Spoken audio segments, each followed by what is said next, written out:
on va parler d'un autre sujet plus technique, on va dire. C'est la question donc de la communication par satellite. Et heureusement, je ne vais pas en parler tout seul, puisque autrement je serais un petit peu désemparé face à l'ampleur du sujet. Je suis donc avec Aurélien Vigano. Bonjour. Bonjour, Tu es vice-président infrastructure internationale Orange. C'est un grand terme, dit comme ça. Est-ce que tu peux expliquer un peu ton travail au quotidien? Qu'est-ce que tu fais? Alors, tu parlais tout à l'heure des câbles sous-marins. Je m'occupe aussi des câbles sous-marins, Très bien. mais aussi des satellites et des réseaux terrestres. En gros, dès que ça traverse une frontière, dès qu'il faut aller sur Internet loin ou communiquer avec quelqu'un qui est très loin de chez toi, voilà, ça passe par nos services. Très très bien. Donc tu es venu comme l'autre fois, en plus avec des très beaux objets qu'on va pouvoir voir ici. On parle de satellites, on parle de communication par satellite. Dans l'actualité, il y a aussi un certain nombre de choses ces derniers jours. La Commission européenne qui a annoncé en février un plan de communication par satellite de 6 milliards d'euros, donc un investissement assez conséquent. Le but affiché, c'était de réduire la dépendance de l'Union européenne à l'égard de d'autres structures, entreprises ou autres. On voit donc que c'est un enjeu aussi presque diplomatique ou géopolitique. Mais commençons peut-être par l'aspect technique. Les satellites, aujourd'hui, on parle de communication par satellite, c'est pour quoi faire? Alors, ça sert à plein de choses, mais en Ouais. gros, c'est pour communiquer entre nous. Et la problématique qu'on a, c'est que quand on est proche, on arrive bien à communiquer. Quand on se voit, on arrive à envoyer des ondes entre moi et toi, typiquement, ça passe. Si on est plus éloigné, on est obligé d'avoir des relais, mais on utilise des antennes qui sont assez hautes. Et d'un relais à l'autre, ça passe bien. Mm. Le problème, c'est que, alors typiquement, j'ai emprunté la montre de mes enfants, là. Très Voilà. bien. Si on veut aller depuis la France jusqu'aux États-Unis, là, on ne peut pas mettre tes relais au milieu de l'Atlantique. Mm. Et puis, de toute façon, on ne peut pas se voir parce qu'il y a la courbure de la Terre qui nous empêche. Et en fait, il y a eu une très bonne idée là-dessus, c'est que finalement, où qu'on soit, on voit tous le même ciel. Donc, si on allait mettre un miroir quelque part dans le ciel, hop, ça permettrait de rebondir dessus et d'atterrir de l'autre côté. Ok. Donc les satellites fonctionnent comme ça, c'est quoi? C'est un système de miroir et qu'est-ce qui est émis et qu'est-ce qui est reçu? D'un point de vue très technique, comment ça Alors là, fonctionne? là, on voit les antennes. On a vu les antennes Ouais. de On va les revoir dans quelques instants. Bercenay en Nous allons note. revenir, voilà. Voilà, c'est des énormes antennes, ça fait 32 mètres de diamètre, donc en gros, c'est un immeuble de 10 étages. Et c'est là où on va avoir le signal qui va être émis. Typiquement, si Il part de là. Orange a envie d'envoyer des communications vers les États-Unis, il va les envoyer depuis ici.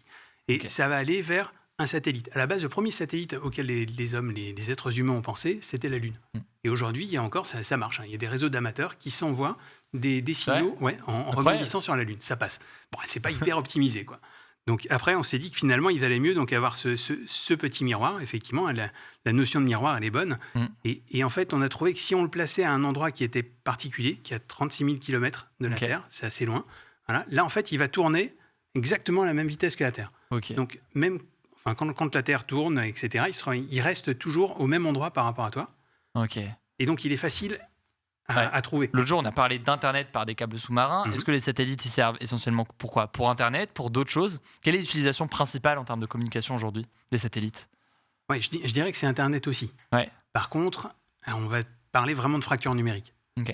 La dernière fois, ce qu'on a vu, c'est que les câbles sous-marins, ils font transiter 99% du trafic Internet entre les continents. Mm. C'est vrai qu'aujourd'hui, c'est vraiment le plus efficace. Ce n'était pas le cas dans le passé. Entre 1960 et 1988, c'était les satellites qui étaient les meilleurs. Mais depuis qu'on a la fibre optique, et notamment la fibre optique sous-marine, c'est sans commune mesure. Le problème, c'est que les câbles sous-marins, ils vont pas partout. Mm. Donc dès qu'on n'est plus accessible par des câbles sous-marins ou par des fibres optiques terrestres, là, il reste un truc, c'est qu'on voit tous le même ciel et que dedans, on peut mettre un satellite. Ok. Et donc, qui a recours aujourd'hui à Internet par satellite? C'est quoi? C'est certaines régions du monde qui seraient pas concernées par ces câbles de fibre optique? C'est quels endroits? Ouais, alors en France, on peut parler de deux populations. S'il y a les zones blanches, Ok. vraiment en France métropolitaine, par exemple, il y a des endroits, t'as pas la fibre, t'as pas la 4G, Mm. et dans ce cas-là, on considère qu'il y a entre 100 000 et 200 000 foyers Quand où même. ils vont avoir besoin vraiment du satellite. Et tout à l'heure, tu parlais de la Commission européenne, c'est bien pour ça, c'est parce que, et encore, la France, elle est super bien couverte. Mm. Mais si on prend la somme de toutes les familles en Europe qui peuvent pas avoir Internet aujourd'hui, et Internet, c'est essentiel pour tout, pour la santé, e-santé, voilà, les services publics, ils peuvent avoir recours au satellite. Puis il y a d'autres endroits qui dépendent de la France, mais qui sont encore plus reculés, et je pense à la Guyane, par exemple. En Guyane, Orange a lancé la 4G là-bas. Pour le coup, tu as ton mobile, ça va à une antenne, mais l'antenne, elle donne sur rien, quoi. Donc c'est l'antenne, pour le coup, l'antenne radio, l'antenne mobile, qui, elle, va être connectée au satellite pour pouvoir après transiter le trafic. Donc il y a les communications qui sont, enfin Internet qui est un élément important. Est-ce qu'il y a Mhm. d'autres types de communications qui sont utilisés aujourd'hui? Moi je me souviens l'ancêtre des GPS sur smartphone, c'était les GPS qu'on achetait, enfin qui existaient encore, mais les TomTom, etc., qui existaient, qu'on avait sur nos trucs. Ça c'était par satellite aussi ou je dis une bêtise? Alors, le GPS, il est par satellite. Le GPS est par satellite, Global c'est pour ça. Positioning System. Le satellite, il peut à la fois faire transiter tes communications vraiment entre toi et quelqu'un d'autre, mais il peut déjà prendre des images, ou il peut, avec un système de triangulation, tu mets 3 satellites dans le ciel et ça te permet de déterminer extrêmement précisément où est la personne. Une position. C'est ça le GPS. Donc le GPS, il est sur tous tes téléphones, ça c'est clair, et toutes les images qu'on voit pour la météo par exemple, etc., tout ça c'est aussi des satellites qui ne sont pas pour communiquer dans les deux sens, c'est juste pour envoyer des photos de la Terre. Et donc, toi, dans ton cas, on l'a dit, tu travailles chez Orange en tant que vice-président infrastructure internationale chez Orange. Que fait Orange dans les satellites? C'est quoi? C'est Orange a des satellites, Orange participe au lancement de certains satellites. Quelle place pour Orange là-dedans? Ouais, on est copropriétaire. Alors en fait, dans toute l'histoire des satellites, on y a été, l'ancêtre d'Orange. En 1962, la première retransmission télévisée par satellite entre les États-Unis et la France, c'est entre AT&T et l'ancêtre d'Orange. France Télécom à l'époque ou c'était quoi? Ouais, même avant ça, Ok, c'était avant ça. les BTT, quoi. Ok, Voilà. très bien. Bon, mais déjà à ce moment-là, et maintenant en fait, on est encore très présent, on est copropriétaire dans certains satellites. Il y a un gros satellite, entre guillemets, qui va être lancé l'année prochaine, et c'est nous qui aurons toute la capacité pour justement servir la France et toutes les zones blanches qu'il peut y avoir en métropole. Donc il y a un vrai enjeu, on va dire, de connexion d'une partie de la population à Internet qui autrement ne serait pas forcément raccordée via la fibre ou via tout ça. En termes donc là, on a une version. Là, ce qu'on a à gauche, c'est quoi? C'est une version plus grande de ce qu'on a ici? Ouais, alors en fait, c'est encore beaucoup, beaucoup plus grand que ça. Le satellite traditionnel typique, il pèse 3-6 tonnes. Ok. Voilà. Ça fait quelle taille, en taille réelle, un satellite? C'est quoi? Il y a plein de satellites différents. Ok. Le satellite, il peut aller de 10 cm sur 10 cm. C'est vraiment des nanosatellites pour de l'IoT aujourd'hui, enfin pour des objets connectés. Voilà. Mais qui sont présents dans. Ouais, ils sont envoyés dans l'espace. Incroyable. Ok. Dans une fusée, tu peux vraiment en mettre plein, quoi. Donc ça, Ouais. c'est pratique. Par contre, il n'y a pas beaucoup de débit qui passe. Et sinon, les plus grands satellites, ils ont des panneaux comme ça qui peuvent faire la taille d'un terrain de foot. Ah oui, donc c'est plus ou moins 1 hectare. Enfin, en termes de ouais, ok, on voit. Ça peut être ça fait quoi, une centaine de mètres, un peu moins peut-être. Ouais, un peu moins. Ouais. Et en termes de vitesse de circulation de l'information, on a compris qu'il y a un émetteur et que ça revient ensuite. Ça a quelle vitesse, ce genre de choses? Alors pour nous, ce qui va compter, c'est la latence en fait. C'est le temps qu'il va mettre pour aller là-bas et revenir. Alors, tout à l'heure, on parlait de gamers. Ouais. C'est clair que le gaming par satellite, c'est un problème. C'est un petit décalage entre le moment où on tire et le moment où l'autre prend le coup, quoi. Dans le cas d'un jeu Il y a différents types de satellites, ils sont plus ou moins loin. Tout à l'heure, je parlais des géostationnaires qui sont à 36 000 km. Dans ce cas-là, il y a presque une seconde de décalage, 800 millisecondes. Donc, c'est sûr que si on joue en réseau, ça passe pas. En revanche, il y a plein d'usages pour lesquels ça passe très bien, quoi. Ta page web, elle s'affiche juste une demi-seconde plus tard, c'est pas très grave. Aujourd'hui, on développe des satellites qui sont beaucoup plus près de la Terre, qui sont à 500 km. C'est des constellations comme Starlink de SpaceX. Bon, il faut plein de satellites, mais ils sont prêts. Et dans ce cas-là, ça permet de réduire cette latence. Ce délai, il est réduit d'un facteur 10, quoi. Et là, c'est 30-50 millisecondes. C'est pas gênant, même pour du gaming, ça passe. C'est ça que c'est une question qu'on peut se poser. Je vois que justement, il y a Bohemian Club dans le chat qui dit problème réglé avec les satellites Starlink de Elon Musk qui vont donner accès à Internet à toute la planète. Alors, je sais pas s'ils vont y arriver. On va les voir dans quelques secondes à l'écran. Starlink, c'est quoi? C'est des satellites qu'on entend ici, mais qui sont plus nombreux, c'est ça, et qui sont sur un espace donné pour réduire, comme tu disais, la latence éventuelle? Ouais. Alors en fait, si je remets là le satellite, quand il est très loin, il voit un tiers de la Terre. Okay. Donc il suffit de 3 satellites et c'est bon, j'ai tout couvert. Par contre, si je mets des satellites beaucoup plus près, donc j'ai diminué le délai, donc ça c'est sympa. Par contre, il faut que j'en mette des milliers, voire des dizaines de milliers. Et l'objectif de Starlink, de SpaceX, c'est d'en avoir 42 000. Et avec ça, effectivement, ils peuvent arriver à avoir un débit qui n'est pas celui de la fibre, mais déjà environ 100 mégas. Ok. 42 000 qui seraient répartis sur toute la planète? 42 000 vraiment partout. Ok. Alors par contre, la complexité que ça a, c'est autant celui-là, il tournait à la même vitesse que la Terre, autant si on est beaucoup plus près, on va beaucoup plus vite. Okay. Donc il tourne en permanence, un peu dans tous les sens, quoi. Donc là, on parle d'un objectif. Donc il me semble que pour l'instant, ils n'ont pas les 42 000, mais d'un objectif à terme de près de 40 000 satellites. On voit que Starlink et SpaceX ne sont pas les seuls à avoir des satellites. se pose une question du coup majeure, la question on entend parfois parler de pollution. De pollution spatiale et du nombre de satellites ici, qui contrôle, est-ce qu'on en met autant qu'on veut, comment est-ce que ça s'organise aujourd'hui?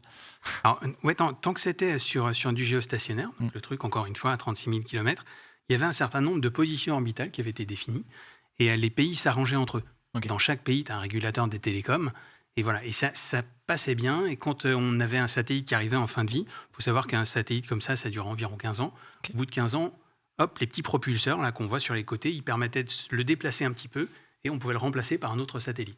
Donc ça, c'était bon. C'est vrai que ce problème de pollution spatiale, aujourd'hui, il se pose de manière de plus en plus flagrante, parce que quand on en lance des dizaines de milliers, en gros, c'est le Far West. Le Far West, c'était le premier qui posait son petit piquet, ça y est, il possédait le terrain. Là, c'est vraiment la course actuelle, avec plein de problèmes.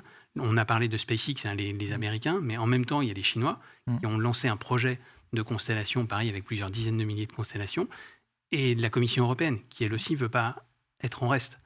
Donc effectivement, le premier arrivé sera le premier servi. Bon, c'est pas top. Et pour l'instant, il n'y a pas d'évolution en termes de juridiction ou autre pour aller vers une forme de règle ou de chose. Ça continue à être un peu le Far West aujourd'hui? Alors c'est en train de se réguler progressivement, mais le problème, comme des fois avec l'industrie, en fait, l'industrie va trop vite par rapport à la régulation. Donc nul doute que dans quelques années, et déjà, une situation qui se passe, c'est qu'aujourd'hui, il y a des startups qui arrivent. Alors, on voit très bien tous ces satellites. Tous les satellites qui existent? Ouais. Ah, donc ça fait une petite. Tous en temps réel. C'est hallucinant de voir ça comme ça. On a l'impression qu'il y a effectivement une. Il y en a une myriade. On sait combien il y en a aujourd'hui c'est écrit en bas. Près de 19 000 chargés en tout cas sur la carte. C'est hallucinant. Ouais, des géostationnaires, il y en a environ 500.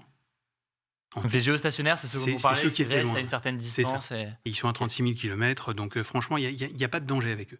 Par contre, effectivement, c'est les dizaines de milliers qui vont se retrouver tous à 500 km. Avec un autre problème, c'est que 500 km, c'est environ l'endroit aussi où il y a la Station spatiale internationale. Okay. Donc typiquement, un risque, si un de ces satellites venait à avoir un problème et dévier de sa trajectoire, c'est qu'après, il rencontre la station spatiale, il rencontre un autre satellite, et ça peut faire des réactions en chaîne. Mais il me semble qu'il y a eu, il y a quelques mois, une forme de début de polémique. Je ne sais plus à quel satellite. Alors, ça me reviendra, peut-être qu'on ira checker l'information. Je sais pas si ça te dit quelque chose d'une sorte d'incident diplomatique avec un satellite ou je ne sais quoi qui avait failli toucher un...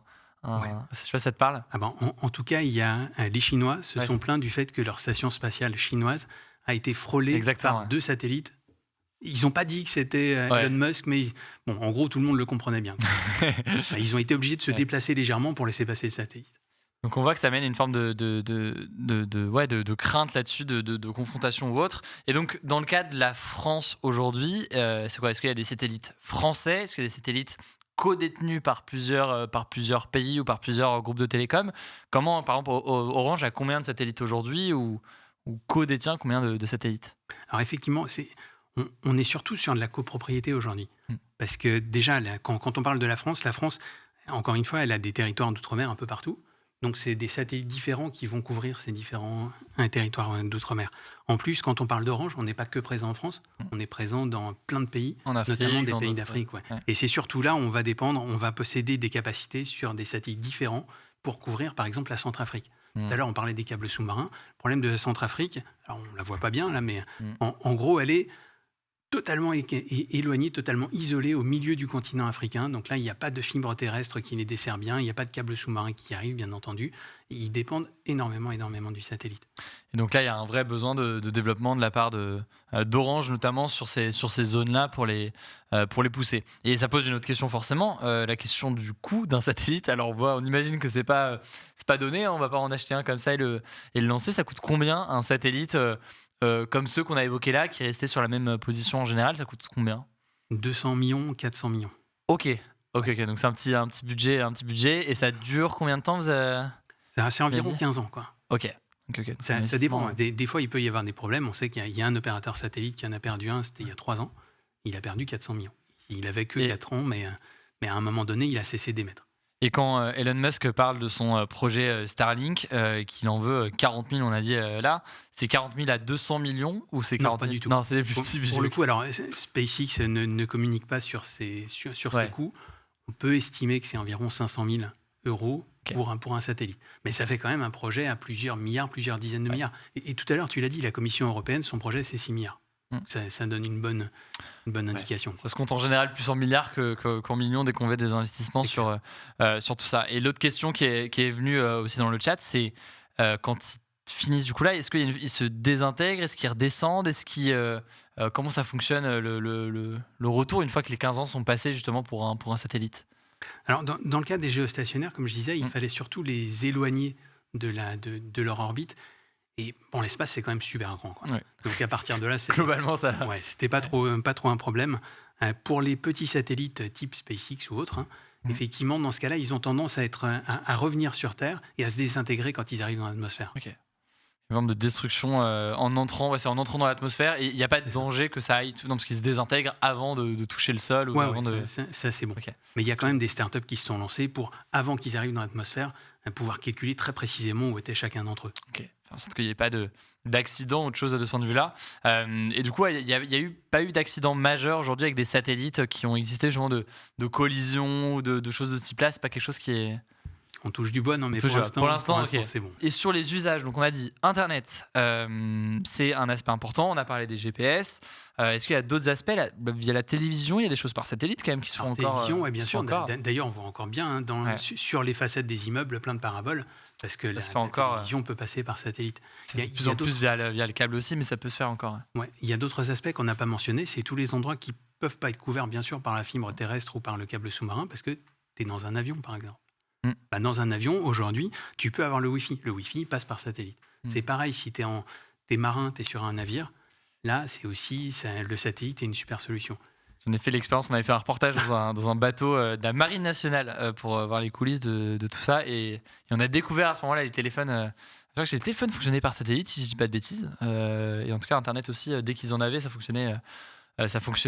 Comme ça. Je vois dans les autres éléments qui peuvent être importants, il y a aussi peut-être en termes de données qui pourraient être captées par ces satellites, est-ce qu'il n'y a pas aussi des enseignements à aller tirer? Est-ce que ces objets-là, ces satellites, quand ils sont dans les airs, peuvent permettre de récupérer des informations au quotidien qui seraient intéressantes d'un tout point de vue, d'un point de vue de la recherche ou autre? Alors, oui, clairement. Il y a plein d'informations très intéressantes.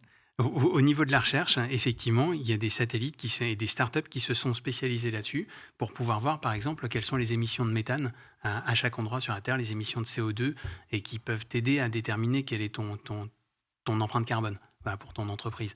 Ils sont très utilisés aussi de plus en plus, les satellites, pour les assurances, pour pouvoir voir des photos, vérifier qu'il n'y a pas un événement qui est en train de commencer à un endroit qui serait totalement isolé, par exemple, pour les feux de forêt en Californie.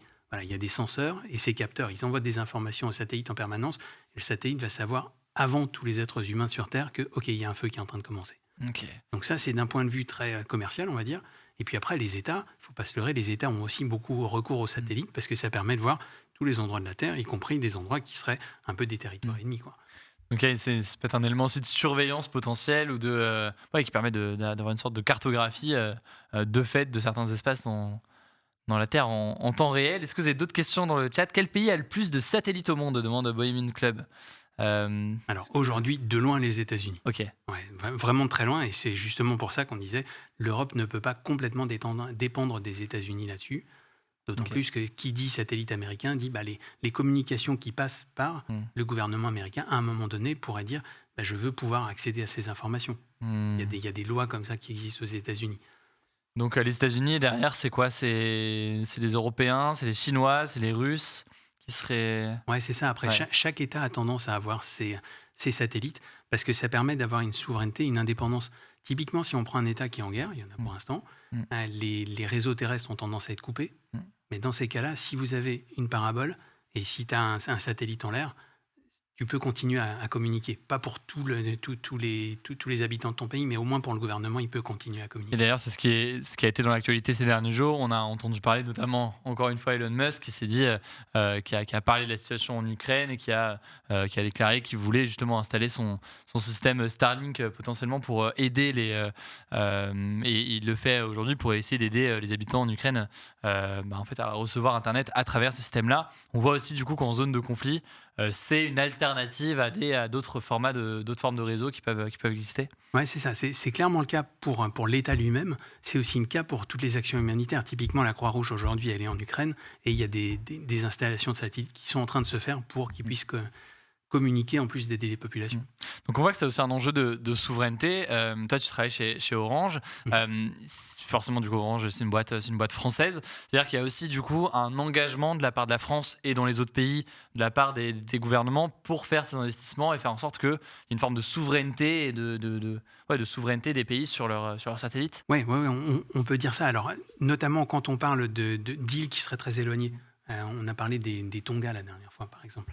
Voilà, sur ces îles-là, c'est très éloigné de notre territoire métropolitain, on va dire. Mais effectivement, il faut qu'on puisse s'assurer, indépendamment de tout autre pays, qu'ils continueront d'avoir des communications dans tous les cas. Ok. Vraie question dans le chat à de Lernox qui dit par quels moyens change-t-on la position d'un satellite déjà positionné? Est-ce que c'est comme avec une manette type Xbox? Est-ce que comment ça fonctionne? C'est ce que dit Lernox. J'imagine que c'est pas une manette, mais comment est-ce qu'on bouge un satellite concrètement? Alors, on le voit là, en fait, un petit peu. Ouais. Ouais, on va pouvoir le voir, ouais. Ça se voit. Alors, en fait, dessus, il y a des propulseurs sur le satellite. Ces propulseurs, ils vont fonctionner avec du carburant. Okay. D'ailleurs, c'est un des gros dilemmes, c'est combien est-ce qu'on met de carburant? Parce que plus on met de carburant, plus c'est lourd, plus c'est cher à envoyer. Mais par contre, plus on met de carburant, plus on va pouvoir le repositionner de nombreuses fois. Et notamment quand on a... Effectivement, des fois, il faut le bouger parce qu'il est peut-être géostationnaire, mais il y a des petites dérives au bout d'un moment. Donc régulièrement, il faut un petit coup de propulseur à gauche, un petit coup de propulseur à droite pour arriver à le maintenir bien à l'endroit où on veut qu'il soit.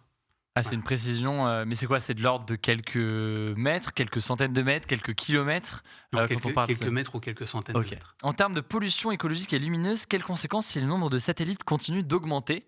Et d'ailleurs, peut-on se permettre de réduire le nombre de satellites? Demande le bail dans le chat.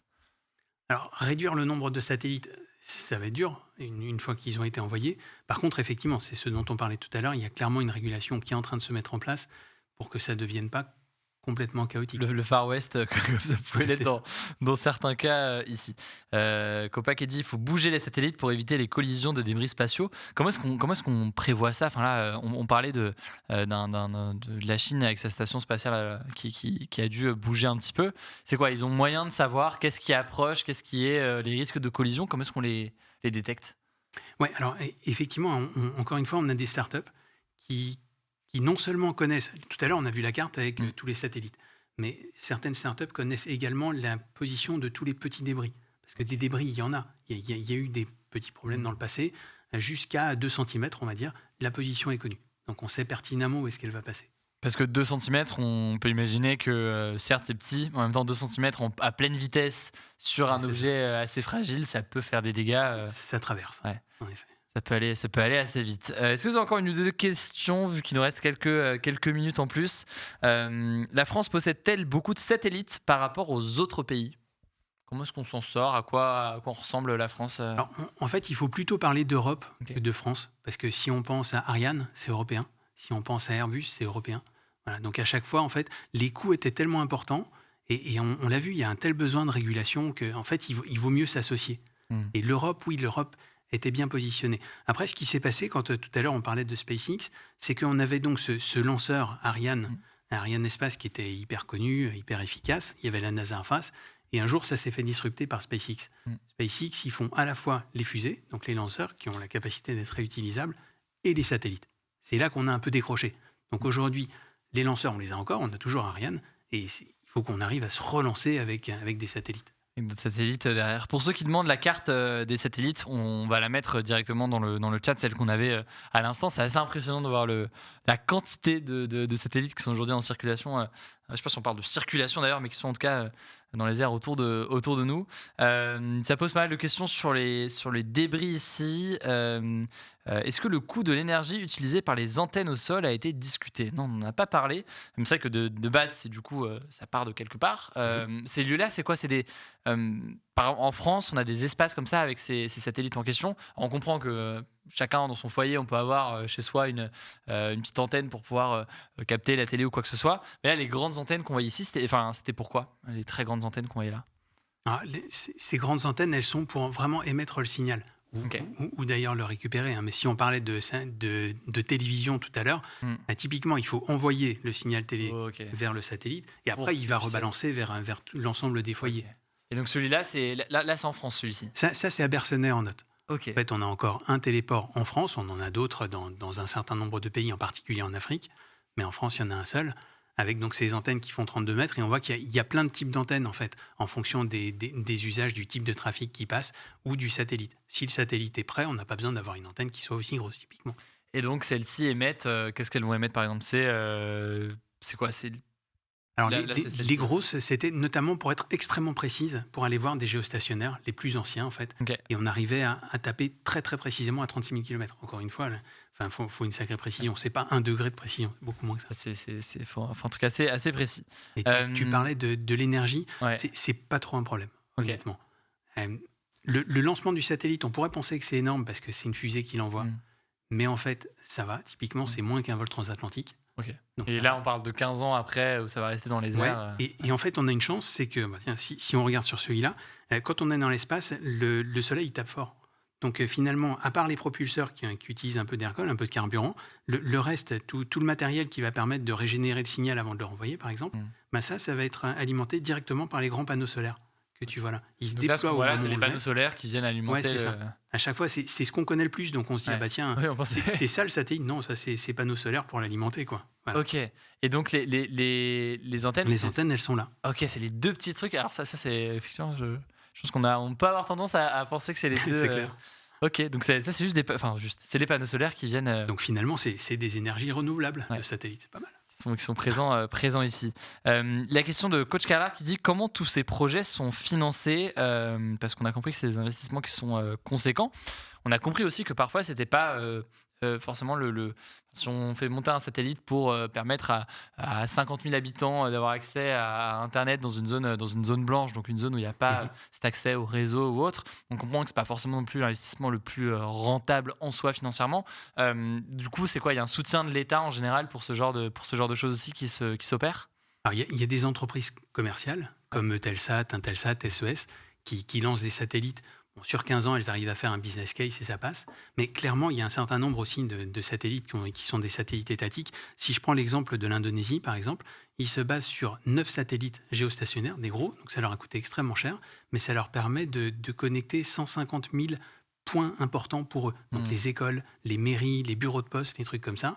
Les gens n'ont peut-être pas accès à Internet chez eux, mais ils peuvent venir se connecter en Wi-Fi à proximité de l'école. L'innovation, à venir, on a parlé beaucoup de Starlink, mais les autres innovations possibles et l'évolution possible des satellites, c'est quoi? C'est ça.